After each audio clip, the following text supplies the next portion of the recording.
Hi, I'm Kristen Amdahl and welcome to my studio. In this video, I'm going to show you some tips and tricks for making one of my patterns. Let's get started. Athena Crochet Shrug Pattern. This is a quick project that transforms a simple stitch pattern into a gorgeous shrug using a few increase rows. Each side of the shrug begins at the cuff and is worked towards the center back. Upon completion of the second half, the two sides are crocheted together in pattern for a seamless construction. You will need Be So Sporty yarn and a size H8 or 5mm crochet hook. This one is worked in Be So Sporty yarn in colorway Plumeria. Okay, so just to recap, in the previous videos I showed you how to make the cuff, then how to work a setup row along the end of rows of the cuff, then work with an increase in the patterns, and then work without an increase in the patterns to complete through 33 rows for the right back and sleeve. And then when we repeated all of that to make the left back and sleeve, we only worked through row 32. On the final row, or row 33, we're actually going to not only work the row across here, but we're also going to join it to the adjacent row on the right sleeve back, so that we have a seamless construction. Pretty cool, huh?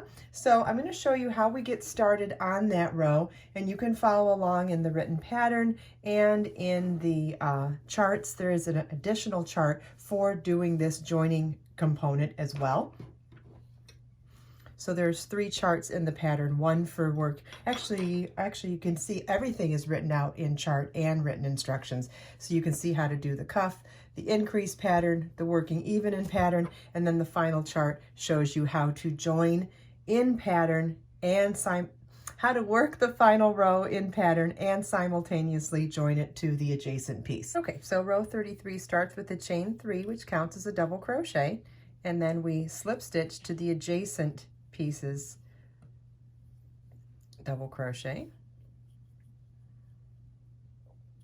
then double crochet in the next stitch on our working piece, and then slip stitch into the adjacent sides, next double crochet.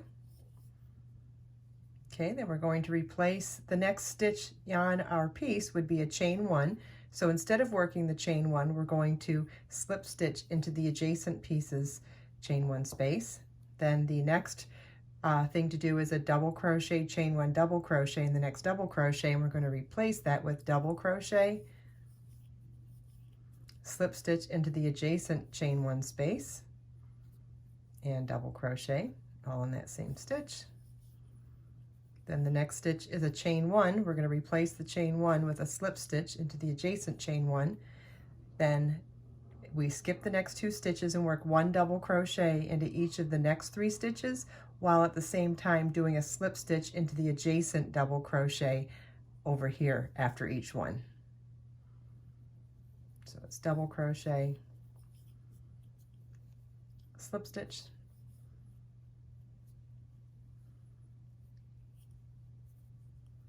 double crochet, slip stitch,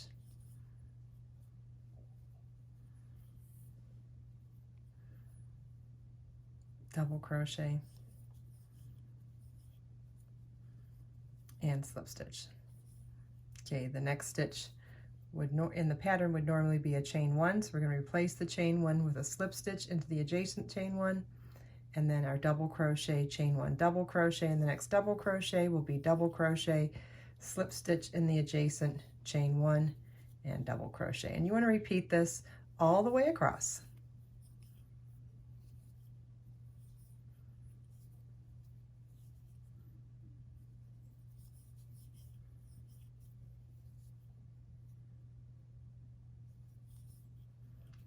And I'll set this down for a second so you can see how beautifully that sews.